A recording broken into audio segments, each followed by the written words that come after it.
While the standard 24-70 f2.8 zoom isn't exactly an exciting lens, there's no denying that it's an extremely versatile focal range to have on you at any given time. We've seen embellishments on this formula in the past from multiple brands, such as 28-70s, 28-75s, and so on, but I don't think we've ever seen a 24-60 before.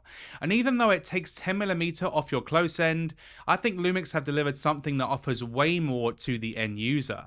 I've had the new 24-60 f2.8 from Lumix in hand now for almost a month, and it's becoming one of those lenses that I just keep on coming back to.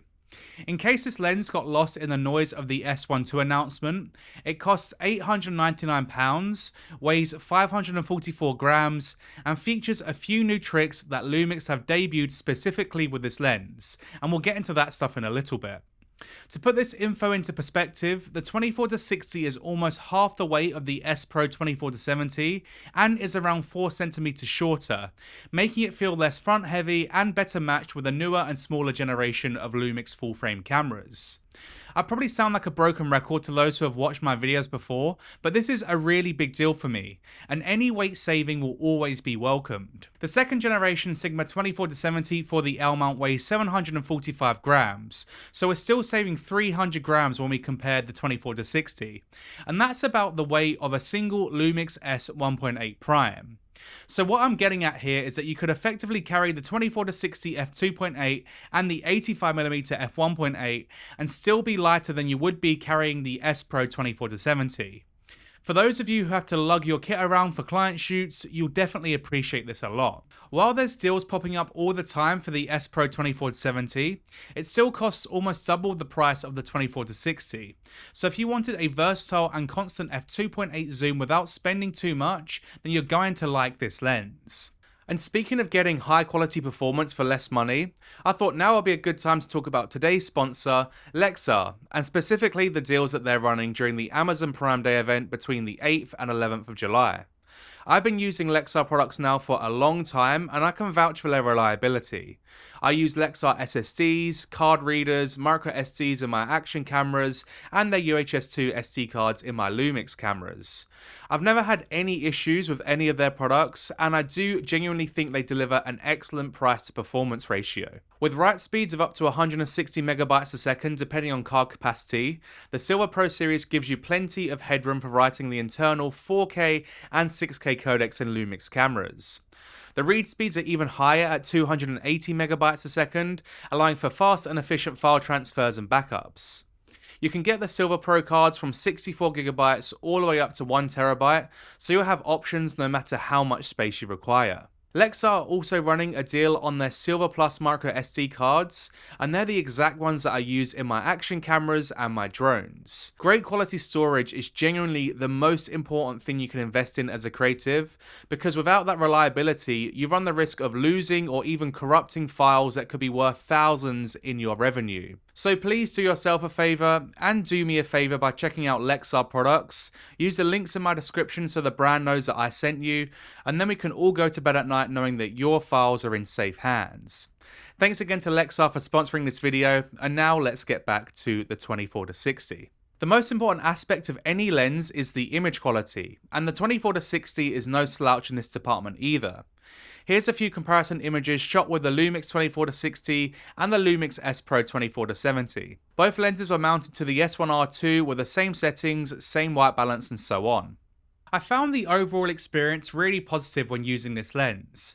As I said earlier, it balances well with the S1II bodies as well as the slightly older S5II bodies. I'm super impressed with the images and the footage that this lens produces, and I think the colour rendition and sharpness is really nice. I even found myself pairing this lens on occasion with my S9 because the weight and size isn't too much to carry all day long. A lot of the footage I got using this lens was shot in 8K on the Lumix S1R II. Of course, you're not experiencing the full effect of that resolution since this timeline was edited and exported in 4K. But if anyone is interested, I can make some of these shots available for you to download and you can go ahead and play around with it yourself. But I think ultimately where this lens shines is the fact that I wanted to take it out with me and shoot all day long with it. And that's something that I can't really say about the S Pro 24-70 or even the Sigma 24-70 to be honest. This is a lens that offers nearly the same range, has 90% of the quality of those other two lenses, if not more to be honest, and doesn't really feel bulky to bring around with you. It's becoming clearer to me that the design and engineering team are focusing more on user experience than anything else, and this is why I think each new product they bring out is really appealing to me. I don't need the absolute sharpest lens in the world to do the work that I do, and to be honest, a lot of that sharpness will be sacrificed anyway by the time I post that image on a website or social media. The same goes for all of my client work and also these YouTube videos. Compression is unfortunately a part of the equation no matter where our work is being shared, and while there may be some unique image characteristics that are only had with the bigger and bulkier lenses, I'm not really one of those guys who relies on a lens to get a good shot. A nice photo is a nice photo regardless of what you use to shoot it, and if there's a lens that you gravitate towards using because of its size and handling, then surely that is the better lens for you. If you're worried about that extra 10mm reach that's missing off the telephoto end, then luckily you can use the hybrid zoom feature to regain that reach.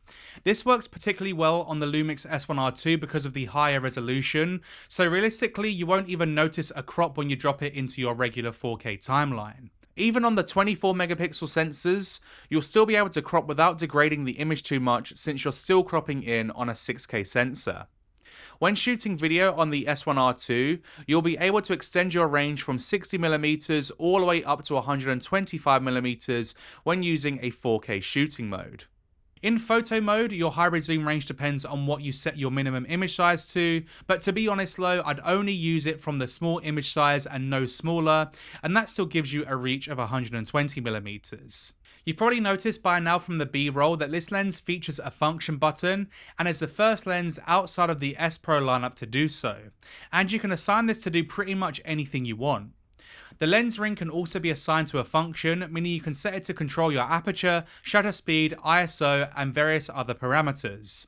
I think the best way to use this function would be to control your aperture, as this gives you a similar experience to a lens with a physical aperture ring, and therefore frees up one of your dials. I think the price to performance ratio for this lens is really good, and the only other lens that I can really compare it to sub £1,000 is the Sigma 28-70. And from my testing, the 24-60 produces the better image overall. I was actually surprised at how closely matched the 24-60 is to the S Pro 24-70, because that's a lens that is highly praised by many who have used it. The new 24-60 will also play better on a gimbal compared to its bigger counterparts, and that could be really useful if your gimbal doesn't have the biggest payload. I'd recommend balancing your camera on the gimbal with the lens about midway through its focal range, and then that way you wouldn't need to rebalance the gimbal when zooming in or out. The 24-60 fares well on my RS3 Mini using this balancing technique, and the same can be said for my Giant Weebill 3E. The S Pro 24-70 on the other hand is a bit of a struggle, especially if you also have a cage on your camera as well. One big advantage of the S Pro is the focus clutch system, and allows you to retract the focus ring to enter a manual focus mode with hard stops. This will make the lens perform better with follow focus systems, and generally makes a manual focusing experience better than a straight up focus by wire experience. Aside from that though, I don't really see any other practical upside to using the 24-70s over the 24-60, especially when you think about how it makes the shooting process more seamless when using stabilizers and when lugging kit around to various locations. I'm really impressed with this lens, and it will definitely be replacing the S Pro 24-70 in my workflow, at least when it involves traveling to a location and when I'm not shooting in the studio. If you're interested in buying this lens and would like to support the channel, then please use the affiliate links in my description so I can earn a little commission with no extra cost to you.